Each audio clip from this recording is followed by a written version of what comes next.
I hope आपने national capital में जो ब्लास्ट हुआ उसके बारे में जान ही लिया होगा और ये भी समझ लिया होगा कि एनआईए नेशनल इन्वेस्टिगेशन एजेंसी को रिस्पॉन्सिबिलिटी दी गई है कि आप इस पूरी चीज़ को समझो और एक्सप्लेन करो how all it happened. Raids हुई फरीदाबाद में, वहाँ काफ़ी सारा एक्सप्लोसिव पाया जाता है। उसके कुछ ही घंटे बाद one of the most crowded area of national capital, बिल्कुल रेड फोर्ट के सामने जो ट्रैफिक सिग्नल है वहाँ पर एक बॉम्ब ब्लास्ट होता है इन एन I-20 कार।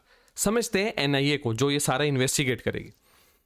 पहली बात, NIA is different, NSG is different. ये जो आप कमांडोज देखते हो, ब्लैक कैट कमांडो, ये एनएसजी नेशनल सिक्योरिटी गार्ड्स 1984 में बने थे।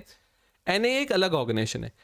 एनआईए जो है ना, इसको असल में बनाया गया था जो 26/11 के मुंबई अटैक्स हुए थे ना, उन अटैक्स के बाद। तो एनआईए बना था एक बहुत बड़े टेररिस्ट अटैक के बाद, और इसका काम है कि जब भी एक टेररिस्ट अटैक होता है उससे पहले काफ़ी सारी चीज़ें होती है। कोई किसी को पैसा मूव कर रहा है, कहीं से वेपन मूव कर रहा है, कोई आपस में लोग बात कर रहे हैं ऑनलाइन किसी तरह से कांटेक्ट में, आप उन सब चीज़ों को ट्रैक करो। तो ये मेन काम था एनआईए का, और एनआईए ने ये काम पिछले कई सालों में काफ़ी अच्छे से कर पाया। जैसे दिल्ली हमेशा एक टारगेट रहा टेररिस्ट ऑर्गेनाइजेशंस का फॉर बॉम्ब ब्लास्ट, पर देखो 2011 के बाद दिल्ली में इस तरह की चीज़ें हम रोक पाए।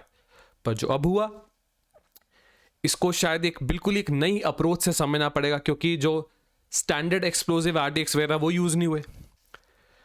एक चलती गाड़ी में सोचो, कोई ऐसा नहीं कि गाड़ी कहीं एक जगह खड़ी थी, एक चलती गाड़ी, मतलब जो लोग थे उस गाड़ी में वो भी इस ब्लास्ट में खत्म होंगे। तो कुछ बहुत ही अजीब तरीके से ये सब कुछ हुए, सारा इंसिडेंट हुआ, जो कि अब एनआईए को यहाँ पर देखना। ठीक है, अगर आप न्यूज़ आर्टिकल्स देखो तो आपको बहुत अजीब अजीब सी न्यूज़, इसका एक पुलवामा एंगल भी है, डॉक्टर्स एंगल भी है, काफ़ी कुछ हमें जानने को मिल रहा है। ठीक है, तो नेशनल इन्वेस्टिगेशन एजेंसी का काम ही ये एक ऐसी ऑर्गेनाइजेशन है जिसके पास एक बहुत बड़े नंबर ऑफ सोल्जर्स है, वेपन्स है नहीं। इनका काम है इंटेलिजेंस गैदर करना, जैसे क्या मटेरियल यूज़ किया गया, वो कहाँ से आया हो सकता है इंडिया में, कौन लोग इसमें इन्वॉल्व हैं, उन लोगों को कैसे शामिल किया होगा। ये सब चीज़ों पे एनआईए बहुत ज़्यादा डिटेल में अपनी इन्वेस्टिगेशन आने वाले कुछ दिनों में आगे चलाएगा।